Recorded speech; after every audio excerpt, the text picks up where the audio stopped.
The Hockey Gambling Podcast on the Sports Gambling Podcast Network is brought to you by Underdog.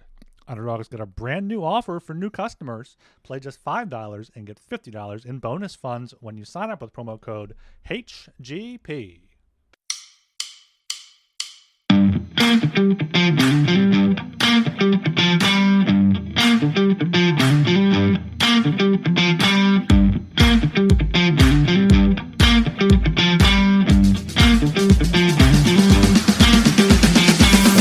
Hello and welcome to the Hockey Gambling Podcast on the Sports Gambling Podcast Network. Back again, our second show in a week for the first time since the Stanley Cup Final, pretty much. I am your host, Ryan Gilbert. Joining me, as usual, is Joel Meyer. And we're doing on this Friday night in the off season, Joel. Our podcasting schedule here is forcing me back into hockey mode. 2 in a week. It's been probably since end of June, early July, since we've had twice in a week. Yeah, I'm doing okay. A bit tired, but it's going to be a good weekend. We got a lot of stuff going on, of course. First full slate of games in the Premier League. We already had one today. Liverpool beating Bournemouth 4-2. And we have a big UFC card tomorrow night. We got BC Lions. I'll be at the bar catching all that. Yeah, so excited for the weekend. Past couple of days, more audiobooks. Once again, not really doing a lot of sports podcasts at the moment, but so yeah, I just almost finished a book 21 hours long in 2 days. So that just shows how do you listen on 1x speed, or do you ever try to go 2x on that, or 1.5? Not this one, because he speaks, and this guy's really good. The narrator, or whatever you call it. Yeah, that's right. The narrator. He uses like different accents for every character, and they're all Russian, right? So the show or the book is about nuclear holocaust, and everybody is forced into the Metro Underground in Moscow. Like apparently those are the only survivors, and he's really good. Like he does like a different accent for every single character. So like 30, 40 guys, he has different accents for all of them. So he's really good at that. So, but it's hard to understand at anything more than one time speed. So I didn't do that for this one. Yeah, no, you can't be rushing through something like that. It's very a long audio book like that. Yeah, it's a really cool book though. Like the Russians are, how philosophical they are. Like even like a sci-fi kind of post-apocalyptic book, they still find a way to make things existential and philosophical alike. And yeah, it's pretty cool premise. Like all these different parties, different powers have control of these stations. So you got like the fascists, like these neo-Nazis, they have a few stations. There's the Red Line faction, or a bunch of like neo-Stalinists, they have a bunch of stations. Then the most powerful one are like the capitalists, and there's another one just like religious freaks, and on and on and on. It's really cool. So the main character just goes through all these stations on his mission, so you get to see their own perspective as he goes through. So really exciting book. It's actually a video game too, very popular video game, Metro 1933. So yeah, I recommend that if you're into that kind of thing. So yeah, that's what I've been up to since we last spoke. Yeah, no, I mean that sounds exciting. Like I was going to say, like I'm surprised there's not like a movie or TV show or something adapting off of that. But that sounds right up your alley as well. Something you'd really enjoy. Oh yeah. And like the radiation has turned all these people who lived up, or they did live. They guess got transformed into like these mutants. So that's like the existential threat for the Metro. But yeah, so it's pretty damn cool. Like there's some fucking pterodactyl things like lurking about, and yeah, I'm kind of interested in the video. I'm not a video gamer, but if anything, I would try this one out. Yeah, I don't take you as much of a video gamer, especially maybe as a kid. I could see teenage Joel going at it, but World War II games is basically all I played exclusively. That definitely tracks there. It definitely tracks. Yeah, I haven't really done anything over the past 2 nights. Went to an open mic last night just to check it out. It was okay. Some songs, some poetry, some essays. It was fine. Cool vibe enough, I guess, in this like record bar.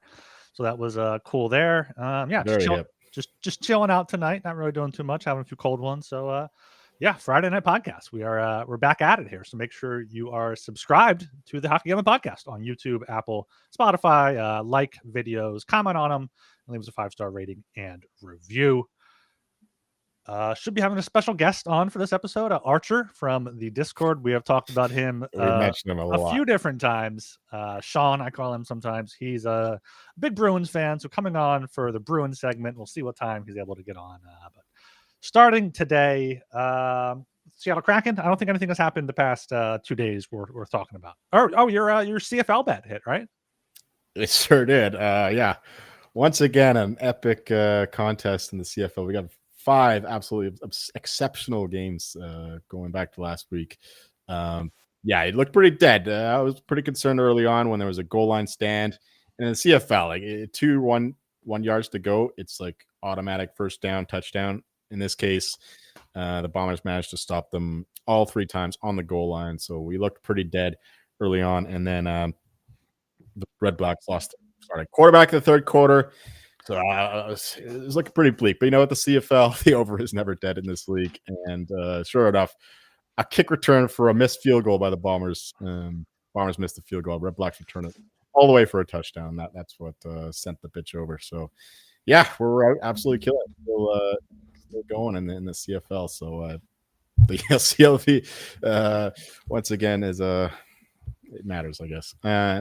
Yeah, you mentioned the goal line stand there. Why doesn't every team should just do the tush push? It just works every time. Come on, why can't every team? Well, it's easier in the CFL too because you have to stand. The scrimmage line is wider. I think it's like a yard further back.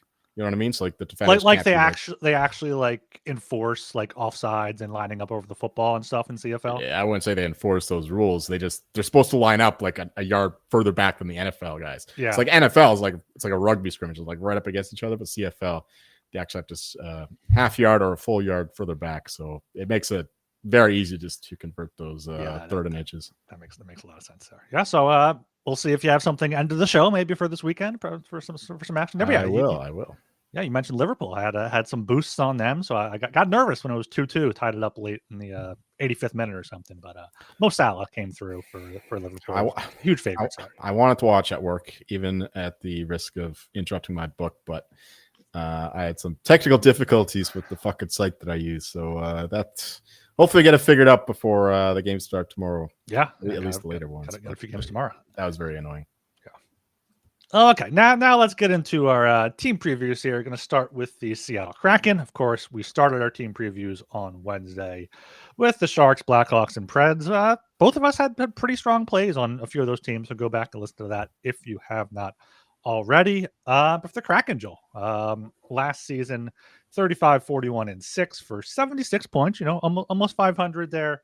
And for this coming season, we have a point total of got a graphic coming up here on the screen for you YouTube watchers. Got points over under is 78.5. To make the playoffs is plus 550. Division is 100-1, and Stanley Cup is 200-1. You've hinted that you're going to be fading them this season. For sure. But I do like to go back to the previous season to begin. And yeah, this was certainly not a successful 2024-2025 campaign. I thought that they would be a little bit better than they were. I thought that they obviously had a slow start to the season. I thought that they would turn things around. And then Vince Dunn got hurt. That was a big blow. And yeah, it's just a miserable team. They probably regressed to the mean, so to speak, in some ways. They no longer have that, Jared McCann's not scoring 40 goals a season anymore. And Joey DeCoeur still had a very good season. I was surprised looking at his stats that he was still around the top 10 in terms of goals he would have expected. Grubauer is certainly not any help, but backing him up once again. But yeah, certainly disappointing season. With one and done for Dan Bylsma. I don't think that he gets another NHL job. Like, he was lifted up by Crosby for his Penn Stanley Cup, and ever since then he's continually underperformed. So yeah, very disappointing season. He's out. They fired everyone except for the woman assistant coach. No comment. Yeah, totally disappointing season, and yeah, missed the playoffs by a margin with 76 points altogether. So well under their point total. Totally disappointing. And yeah, their offseason moves not exactly inspiring. Even last year's their offseason moves, getting in. Who's the last season was awful. They got Chandler Stevenson, gave him a big contract, and Right. And that Brandon Montour they brought in as well. Yeah. Yeah. And yeah, we kind of faded those moves to begin with, and sure enough, they were equally as disappointing as the Preds free agency in terms of how they performed relative to their expectations.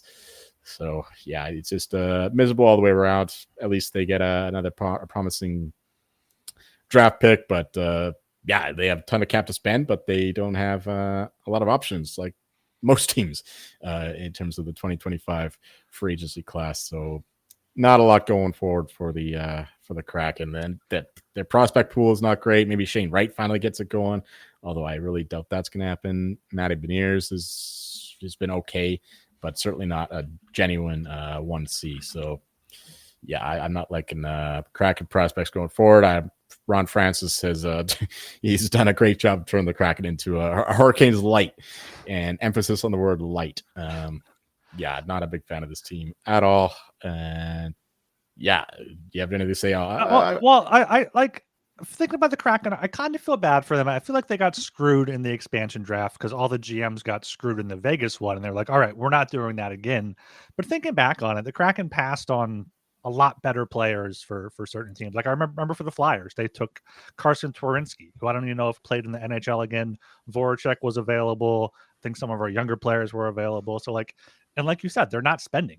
And there's not players to spend on. You don't want to see them go out and overspend for like a Chandler Stevenson again, but like make some sort of effort to like bring some sort of superstar to your team. So I guess in that way, they're kind of like the Hurricanes light, where they have a bunch of these just like middle six guys hoping they can come together and play better than they are. But I don't know, like Beniers, Wright, both at 43, 44 points last year. McCann, Stevenson, Schwartz are all like good support players, but that's what it comes down to, is seeing if Shane Wright and Matty Beniers can, break out.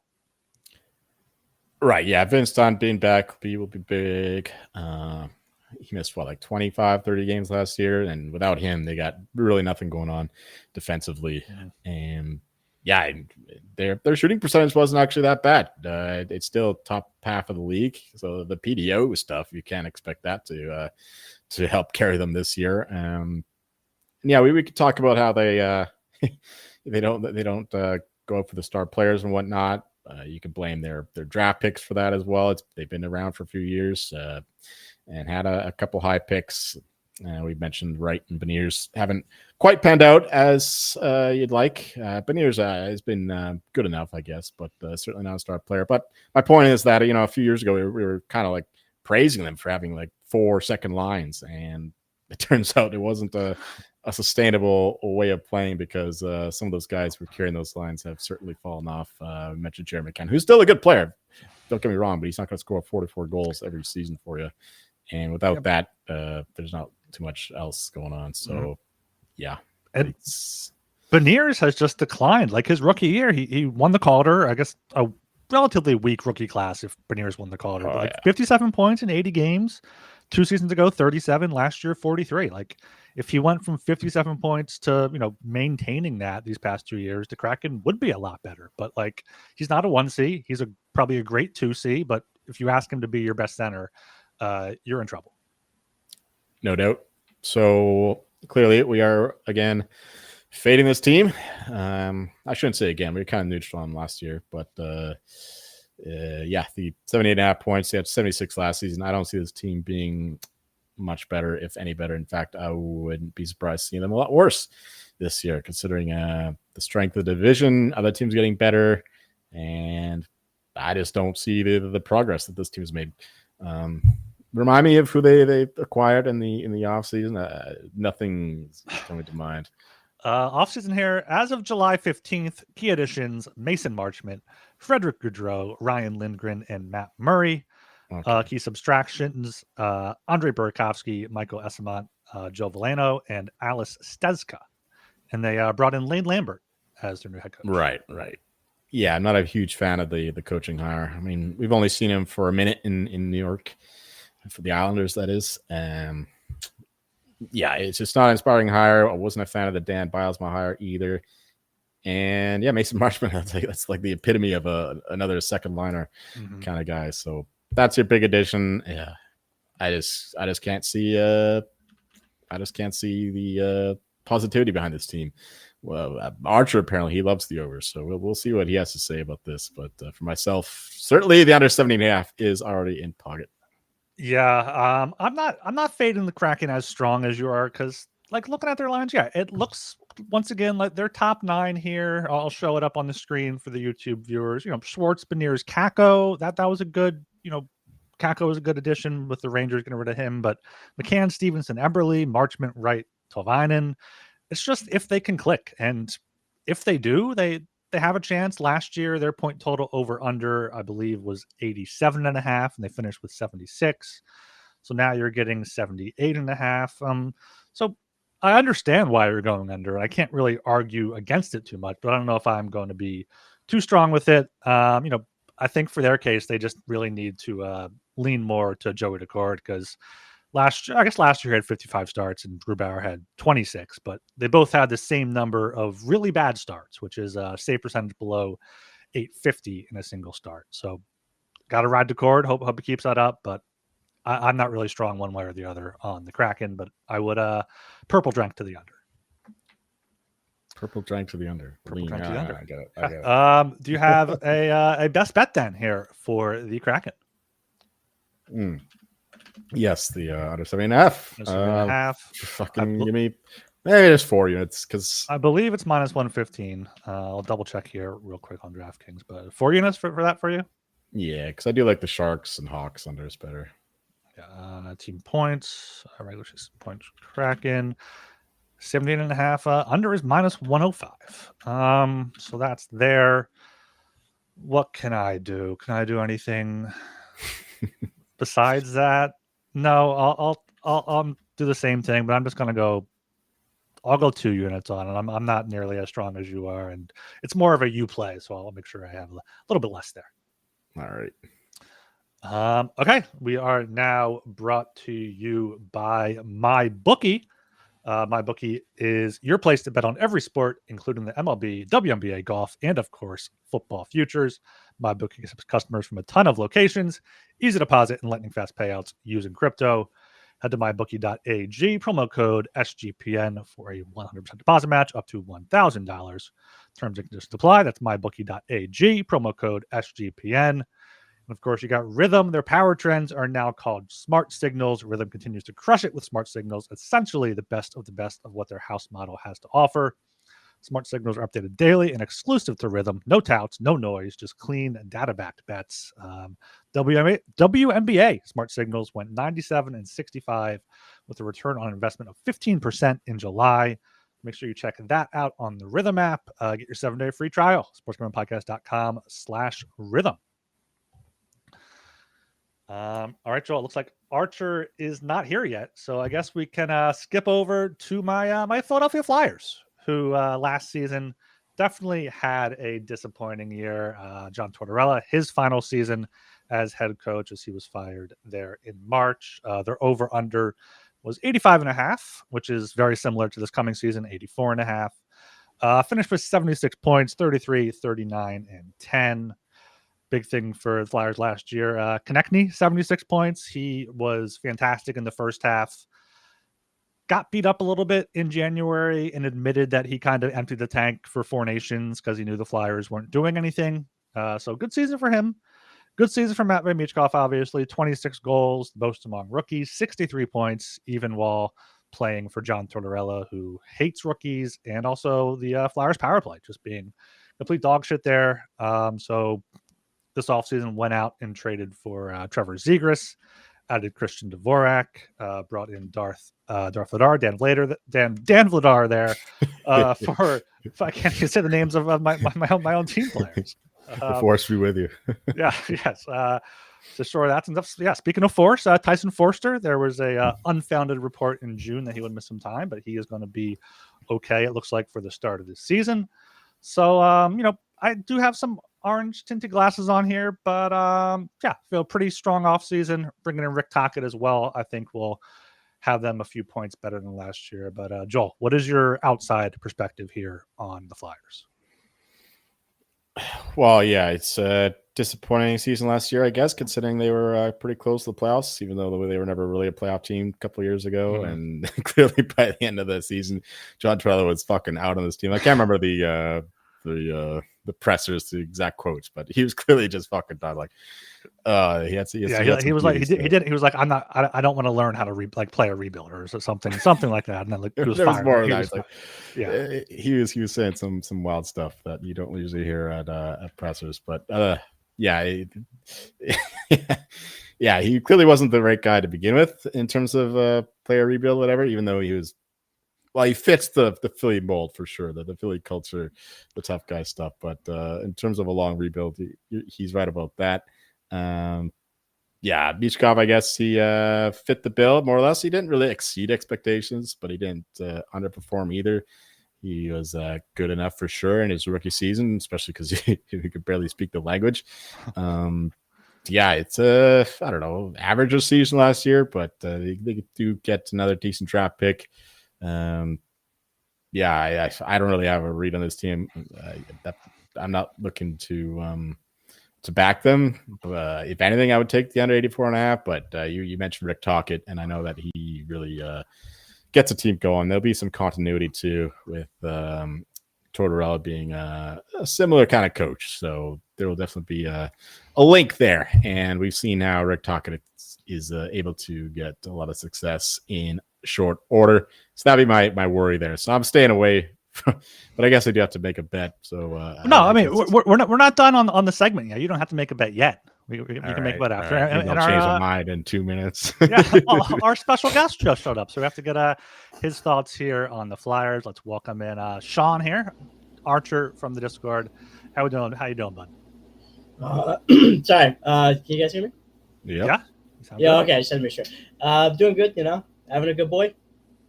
Nice. How you thinking good about a tall boy, you mean? Oh yeah. No. It's John Daly's drink. A good boy. Oh, I never heard of it. Oh, interesting. It's very good. I hear it a lot. It's a New England thing. I hear it a lot. A lot of people tell me I'm a good boy, especially the old ladies. Are you a dog? That must run in the family. It's very Archie boy. How you feeling about my Fly guys this coming season? Oh, I love the Flyers. I'm a big Flyers guy this year. Big Michikov guy. Can't wait to watch him. All right. Yeah. Yeah. I mean, like I said, I don't have too much to add on the Flyers. I understand why people are going under on this, but I just feel, bringing in Zegras kind of replaces, the Morgan Frost. Christian Dvorak was a good signing as well to shore things up down the middle. I wouldn't necessarily recommend the over on the points, but I feel like my bet is going to be the make playoffs there at plus 260. The Metropolitan Division is just so bad after the Hurricanes and the Devils. So I could see the Flyers sneaking in there if the Rangers don't really turn things around. So that's going to be my bet for here. Let me show that up here on the screen. Flyers, Ryan, playoffs, 260. I got 2 units on that one. I'm doing 1 unit on that one. That's too much. That's too much of a homer bet there. Joel, you going to go with that under, you said? Yeah, just 1 unit. Let me look up the Tocchet coach of the year. Oh, Tocchet! I actually might take that as my bet. I completely blanked on any. I would bet that's around like 25 to 1 right now. Yeah, it's got to be around there. I'll check my odds comparison site because it should have the odds on it there. So let me check. It's always a rough time when you have to do the checkouts because Ryan doesn't have this stuff available in Pennsylvania. No, it's 25 to 1. 25 to 1 for Jack Adams. Are you taking that? No. Just okay. Under. I'm taking Jack Adams 25 to 1. Feel much more better with my I'll go half unit on that actually. Half unit on that one under 7 or 8. You can do 2 bets, if no, it's 1 bet per team. We have 1 bet per team. That's the whole point of this exercise. Okay, fine. That's outrageous. Joel under 84.5 is minus 125. You got 1 on that, you said? Oh, it's minus 125. Yeah. Mr. Sharp over here. One and a half units. one and a half minutes. All right. Take care of that 25 cents. Yeah. Okay, so that's our Flyers preview. Yeah, I guess we're gonna get back into the Kraken now, though, because now Archer is here, and he is the resident crackhead we have here. Joel is Joel is just, I'm on the straight and narrow. I went to NA. The first 20 minutes of this podcast. Joel doesn't believe in any upside here. Joel doesn't believe in any upside. He is Mr. Pessimist. Personally, I saw that Shane Wright took a real big step forward towards the end of the year. At least in the second half. I remember him very vividly. He was going off. He was scoring goals. I can't bring up specific stats. I'd have to look. I didn't have time to research as I got home from work. All right. But you have to believe that Shane Wright can take over that 1C role. That, and you have Capo Caco, who also looked really good for the Kraken. I'll grant that. He did look so better. those two together, those two can bring enough upside to this team, I believe they can at least be in the playoff bubble. I wouldn't say that they'll make playoffs. That wouldn't be very enticing, but I think they can go over 78.5. I think they can get to that, that 90, around that 90-point threshold, to threaten the playoffs. We didn't really mention the Pacific Division at all here, because I don't know who the Kraken are gonna pass in the division. You got Vegas, LA, Edmonton, Calgary, Vancouver, Anaheim. Well, all Ducks had a higher point total. I mean, if you're out on LA, all of them had a higher point total last year. Yeah, that's true. But at the same time, there's a lot to not like about the Anaheim Ducks, though. With Kreider, there's a lot of old guys, so they could also just fart out to nothing. I'm just saying. I think there's enough upside. I think there's enough upside to believe that the Kraken could do this. I'm also fact checking your Shane Wright stuff here, because he didn't have a great end of the season. There was a good stretch there, but after the Four Nations break, it's just loading up here. I know he started off really bad though. Like to start the year, I don't think he recorded very many points. Yeah, he had 2 points in his first 18 games there. So that would definitely that was ugly. There was a good stretch in between there. He had some good stretches. I just wonder if he'll get a chance to be the 1C there, because I don't think Seattle likes him very much. I don't know if that was Dan Bilesma or what have you, or if he was just, I mean, he's the one that stared down the Canadians at the draft, right? So maybe he's just like a piss baby. Who knows? Matty Beniers seems more like a Lane Lambert guy, but maybe that's just because I only know Lane Lambert with the Islanders, and they're all a bunch of Matty Beniers. Yeah, exactly. Yeah, I was gonna say you can kind of squint and see Matty Beniers and Matty Barzell like right that's no. That's a stretch. I'm saying looks wise. I'm saying looks wise. They're both small. They both got big ass bushy eyebrows. Matty Barzell is way better looking, dude. Yes, no, absolutely. Okay. Matty Beniers is ugly as fuck. That's why you got to squint. You squint and you stretch out Matty Barzell's handsome face, and you get Matty Beniers with those caterpillar eyebrows. Those eyebrows. Yeah. So Archer is anti-crack, or no, pro-crack. Joel's anti-crack. They have a little side bet here and there. Say no to drugs.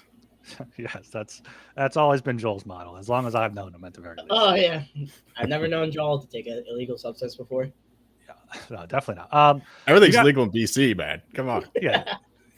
Nothing's legal once they legalize everything. Like decriminalize it, and it's, do whatever. Any player awards you guys like for either the Kraken, or I guess more likely the Bruins?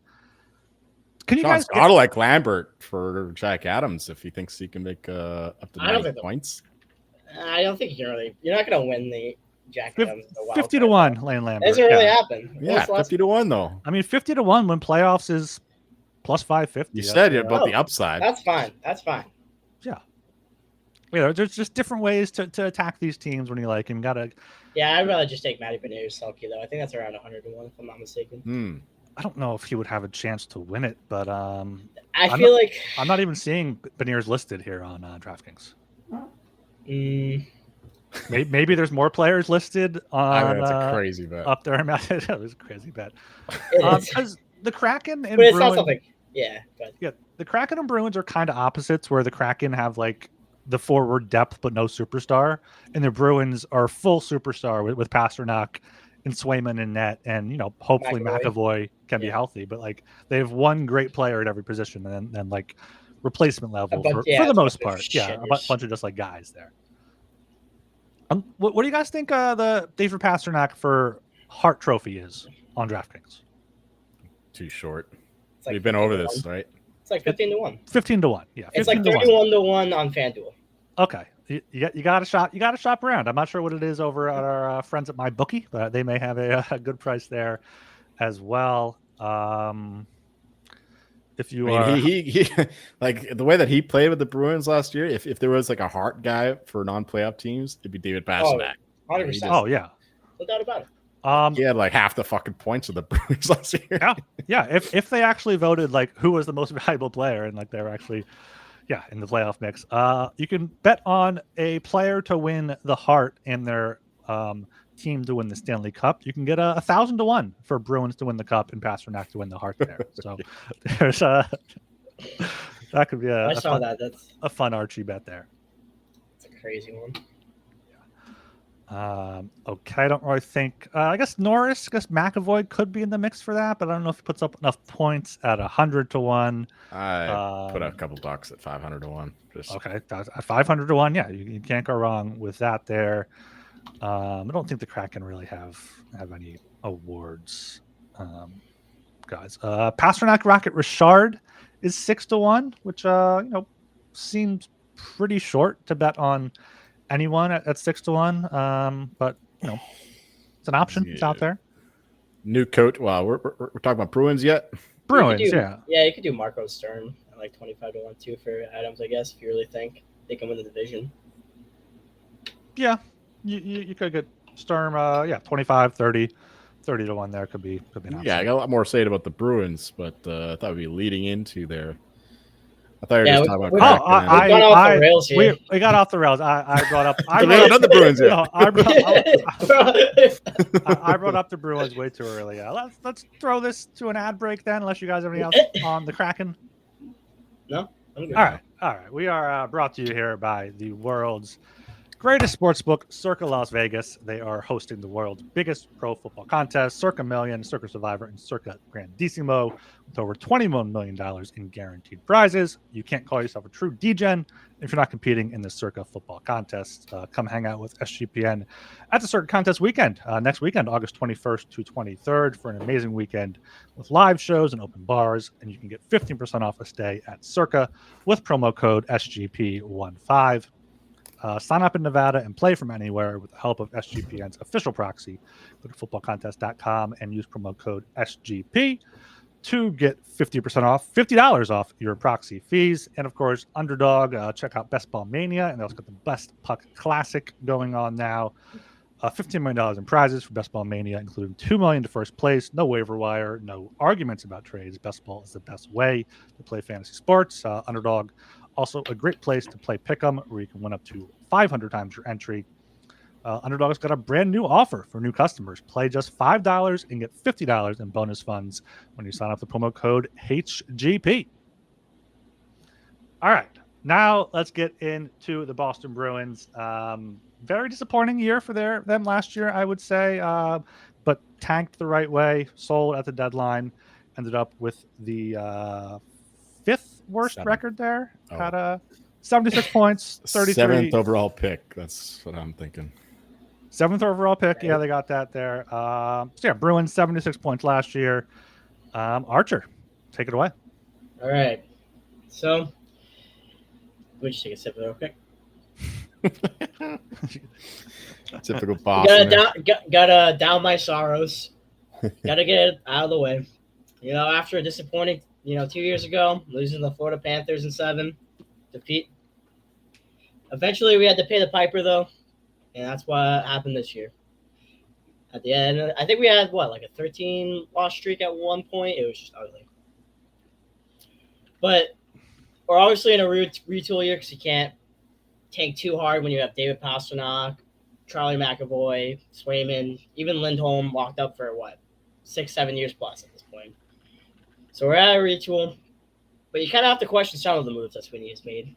Like, for instance, like Yoki Haru and Zadorov, those contracts don't really make sense. You might as well play guys like Lorai that are in the minors still. Or not minors, but like playing those like top 6 minutes, like playing top 4 D-man minutes. Sorry, I can't speak right now. And even like having Matt Petra and even Fabian, what's his name? Don't ask me. Crap. It's just he was a good player. Fabian. Isn't it Lixell? Ryan knows Fabian. Lysell, yeah, Yeah, Lysell. yeah, Fabian, you mean? Yeah. Fabian Zetterlund? Lysell. You know, like guys like those are like talented, but yeah, we're signing guys like Sean Corrali back. We brought Sean Corrali back. We brought back there's one back contract in there. I can't think of his name, but he was a trade for like 5 picks from the Lightning. Whatever his name is, who just doesn't do anything. He's just a hitter. You know, we're bringing in, there's Janelle. We're bringing in guys like this, and it just doesn't make any sense. Like, I don't know why we don't just play our young guys.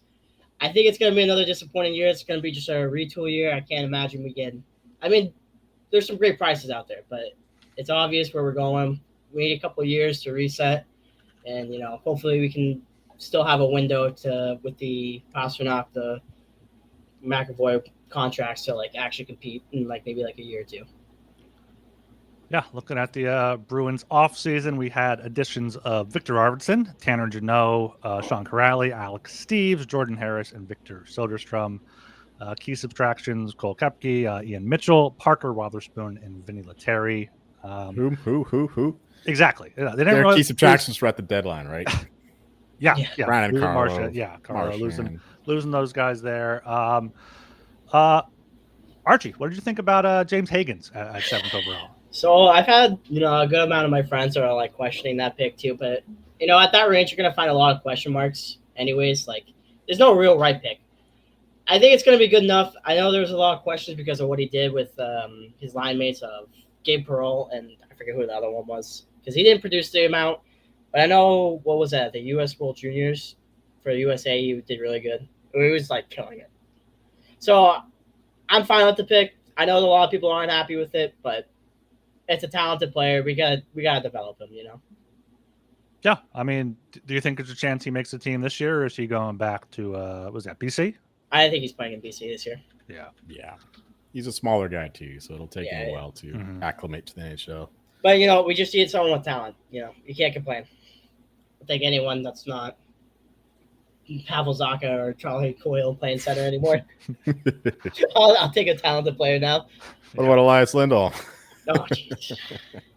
That's speaking of bad contracts. I mean, that's going to look okay with the cap going up, but I mean, it's only $7.75 million. You know, it's not the craziest contract out there.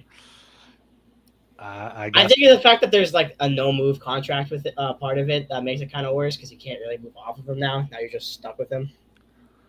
Yeah. I mean, and we'll see if he does any better next year because last year was his first year in Boston, right? Yeah. Yep. So maybe just write that one off as a wash and see how he comes back this coming year. Yeah. Okay. Well, no, I got no. Yeah. All right. That's why I paused. You can hop right in. Yeah. I mean, that being said, you guys did say a lot of things that I would say. It was a good tank job, like makeshift one, because knowing that the Bruins weren't going to do shit last year, so they span on the dime. They were cold-blooded in dealing Marchand like that, but I think both parties made out with what they wanted in that trade, with the Bruins getting a first overall pick for him, and Marchand, of course, winning another Stanley Cup. And Brandon Carlo, I thought that they fleeced the Leafs there for that one. There was another player they dealt at the deadline too. I'm not thinking of the third guy, but they did Charlie Coyle. Yes, good call. So another first overall pick there. Not first overall. To your Avalanche. That's right. So yeah, good business there. Just making chicken salad out of chicken shit out of the season. But yeah, the last season it was really off to a rocky start too because the whole Swayman issue.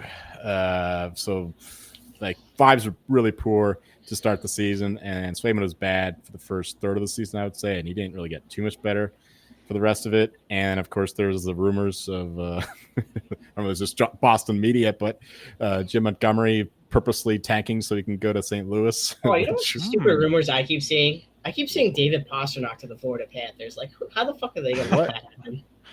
No, that doesn't make any sense. Yeah, they'd have to trade like Lundell and another like defenseman. Like they have to trade like 3 pieces for him. That'd be ridiculous. Yeah, but it was just a rough start of the year, and they never recovered. So yeah, they just made the best out of nothing. So I like what the Bruins did at the trade deadline and the offseason this year. You know, nothing too active. I do not like the Tanner Chanot pick. I know my guy Thomas Drance really liked one of their guys that they got.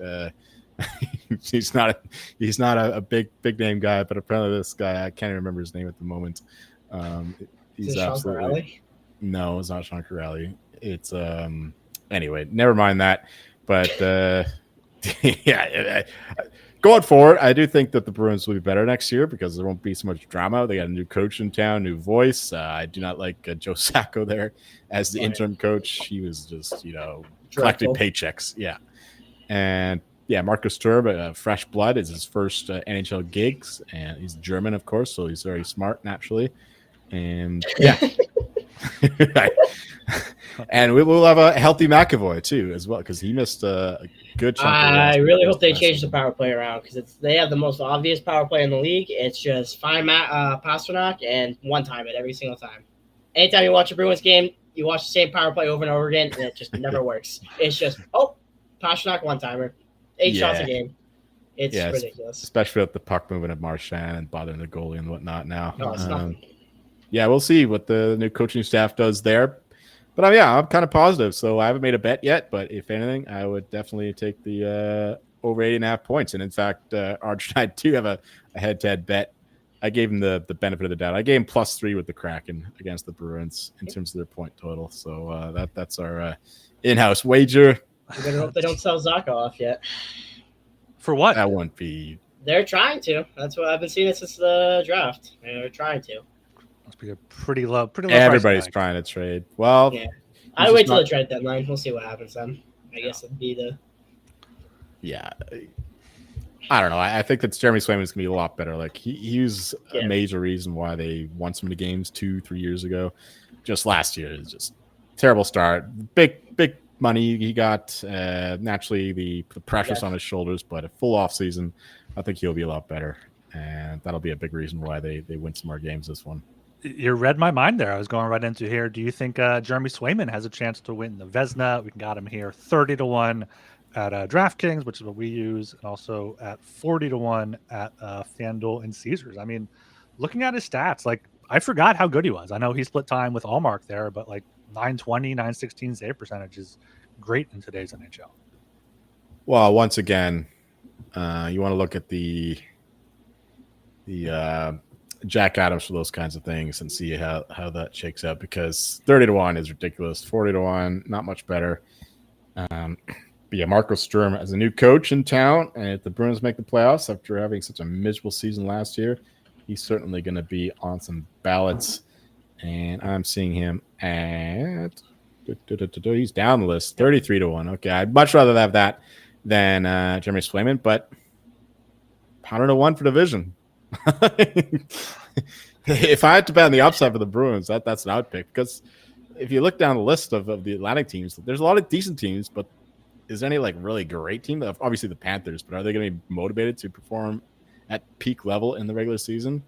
I think that the Lightning should be shorter, but other than that, I don't know. There could be some wild teams that can win the Atlantic. So yeah, if you like the Bruins a lot, I'll just take the division 101, because I don't think that Slayman's going to win the Vezina.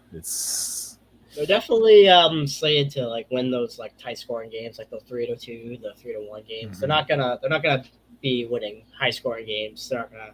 If they're in those kind of games, they're losing 100% of the time. Yeah, they're fairly correlated. So a Swayman division parlay, if any book is dumb enough to offer that, would be very good.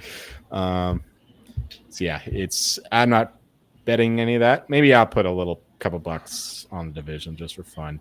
But I put a little bit on Swayman for the Jennings, like 101. I think it's like 110-1 now.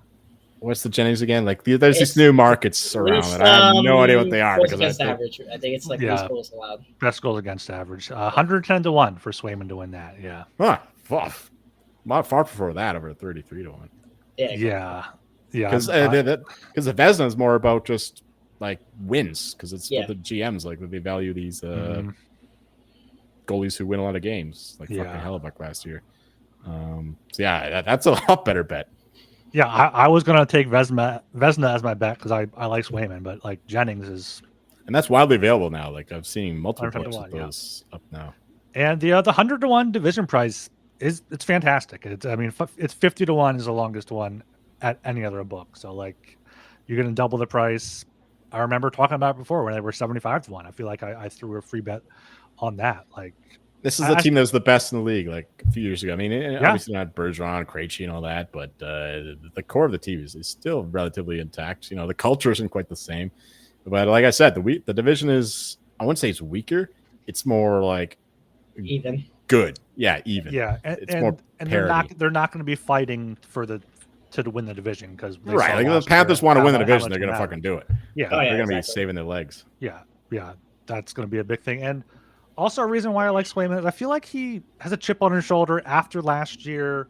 No one's talking about him now as a potential, Team USA goalie at the Olympics. It's all like, oh, Hellebuck or Ottinger. And I feel like Swayman was in that conversation before last season. So I feel like he, good off season for him, comes back and, McAvoy healthy. I think he has a chance to really turn it around. You need Lindholm healthy too. He also had a bad injury. Yeah. I kind of forget what it was, if I'm honest. Yeah, I think I had some sort of like patella injury, which sounds extremely painful. Okay, Joel, what is your bet here going to be for the Bruins? I took that Swayman Jennings 110 to 1 for 0.5 units. I'll have to shop for that after the show or tomorrow or something. Just give me the Bruins or 80.5 at, let's say 3 units. All right. I'll find out what that is priced at. Archer, what would your one bet be for the Bruins this season? I mean, if you think they're going to win the division and you think they're going to make the playoffs, you got to take Pastrnak for the heart, around that 31 to 1. That's such a great price. How do you not take that? If you think they're going to win the division, if you think they're going to win the division, take the 100 to 1 for the division. I understand that, but I don't want to take your guys' bets that you're just saying. No, that's fine. I mean, I'm going off like what I think. We didn't take the division. I bet Pastrnak for the Rocket and the Heart already. I don't remember my numbers. I'd have to look. I just got home. Yeah, you can get pasta still 27 to 1, 28 to 1 are the longest odds there. Yeah. 15 to 1 is the shortest on the board here at DraftKings. Yeah, those are my bets. I'm just a Pastrnak guy. I'm wearing his jersey right now, so. Oh yeah. All right, Archie. Any closing thoughts here on the Bruins or anything else with the Kraken? No. I think I've said my piece. I don't think anyone wants to hear my. What's your favorite NFL bet? NFL. Oh, Jesus Christ, Joel, why'd you do this to me? You're gonna hate this. I'm gonna take the Packers to win the NFC North. Oh, that's a deep diver right there. They love the fucking Packers. Boo. Yeah, I just had to throw it out there. Can I get you in the mood? Yeah, whatever. I mean, it's not terrible, but we'll see if Jordan Love is not made of butter this season. Mm-hmm. He's already dealing with some injury. I thought I saw it, isn't he? I have no idea. I saw something. I don't watch the preseason. He missed something. I don't watch. I just listen to random shit. And you guys actually watch the games and stuff? You don't just shop around? My work throws it on the TV, and I just kind of casually watch it. Yeah. I mean, I was watching Titans Falcons before I left, and I was like, ugh. CFL days, baby. Yeah. Speaking of, Joel, what's your CFL play? Are you saving that for the outro? No, we can do it now. All right, go ahead. I mean, we're about to close it out anyway. We're 50 minutes Personally, in. I bet the Rough Riders -175 against the fraudulent Hamilton Tiger Cats. But you could do the -3.5. I'm equally good with that at -110. So I think the Alouettes, or rather the Rough Riders, take care of the Tiger Cats. Tiger Cats have been playing for a while. This is their 4th road game in 5 weeks. It's ridiculous. Rough Riders have had a week off. I think they're the best team in the league, and they're only laying 3.5. Love that bet. Money line, spread. I think we finally get a blowout. I think the last blowout we saw was the Rough Riders. They took care of the Alouettes, I think, 34-6 a couple weeks ago. So, let's hope we get the same result. That is Saturday, 3 p.m. So you're saying, take the Rough Riders against Hamilton who's had a rough ride recently. Indeed. All right, Archie, thanks for joining us. If you good listeners out there want to join for one of your favorite teams, hit us up on Twitter, hit us up in the Discord, in the comments. Plenty of ways to contact us. But Archie, any closing thoughts? No, thank you for having me on, gentlemen. All right, you can follow us on Twitter at HockeySGPN. I am Ryan Gilbert. You can follow me on Twitter at rgilbertsop. I am Joel Meyer. Funny. Try out my Russian accent, which is not going well. Peace.